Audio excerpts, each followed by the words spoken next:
शिव शंकर गंगाधर कैसे बने, इसके पीछे एक पौराणिक कथा है। राजा भगीरथ को अपने शापग्रस्त पूर्वजों को श्राप से मुक्त कराने के लिए गंगा को पृथ्वी पर लाना था।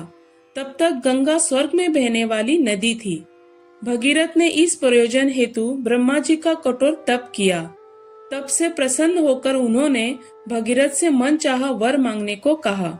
इस पर भगीरथ ने कहा कि उन्हें गंगा नदी स्वर्ग से पृथ्वी पर लानी है, ताकि उसके जल का स्पर्श पाकर उनके पूर्वजों का उद्धार हो सके। इस पर ब्रह्मा जी ने कहा, राजन, तुम गंगा का पृथ्वी पर अवतरण तो चाहते हो, परंतु क्या पृथ्वी गंगा के वेग को संभालने में सक्षम है? यदि गंगा सीधे धरती पर उतरी तो वहाँ प्रलय आ जाएगा।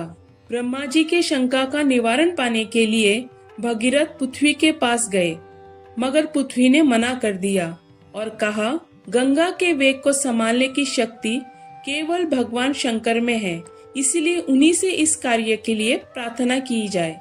ये सुनकर महाराज भगीरथ ने भगवान शंकर की सहायता लेने के लिए उनकी कठोर तपस्या की, जिससे प्रसन्न होकर वे गंगा का वेग संभालने के लिए तैयार हो गए। कथा के अनुसार ब्रह्मा जी ने गंगा की धारा को अपने कमंडल से पृथ्वी की ओर छोड़ दिया, जहाँ पर उस धारा को भगवान शंकर ने अपनी जटाओं में बांध लिया और फिर अपनी जटा से गंगा की एक छोटी धार को पृथ्वी पर बहने के लिए छोड़ दिया। इस प्रकार शिवजी की जटाओं से छूटकर गंगा जी हिमालय की घाटियों से होती हुई मैदान की ओर बहने लगी। इस कथा में राजा भगीरथ ने जिस संकल्प शक्ति और असंभव लगने वाले मनोरथ को पूरा किया, उसे देखते हुए एक मुहावरा भी बन गया, भगीरथ प्रयास करना, जिसका अर्थ है अपनी संकल्प शक्ति से असंभव को भी संभव कर दिखाना। अर्थात आप अपनी संकल्प शक्ति से कुछ भी पा सकते हैं, लेकिन क्या पाना काफी है? नहीं, पाने से पहले उसे संभालने की तैयारी भी होनी चाहिए। इंसान जीवन में अपनी जीत से बहुत कुछ पा लेता है, लेकिन उसे इतनी समझ नहीं है कि उस प्राप्ति या सफलता को कैसे संभाल कर रखे, तो वह उसे उतनी ही जल्दी गवा देता है। बिना पात्रता के मिली सफलता इंसान का नुकसान ही करती है। वो अहंकारी हो जाता है, लोभी हो जाता है, परिणामत प्राप्ति के अभिमान में वो अपना ही नुकसान कर डाले। ऐसा ना हो, इसके लिए मस्तक शिव जैसा होना चाहिए, जो सफलताओं को बांध सके। तात्पर्य, इंसान के पास सही समझ या ज्ञान होना और उसे जीवन में उतारना।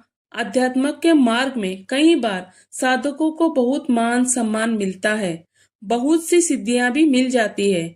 जिन साधकों ने अपने मन पर काम किया है, वे उन्हें संभाल पाते हैं और उनका मिथ्या प्रदर्शन नहीं करते।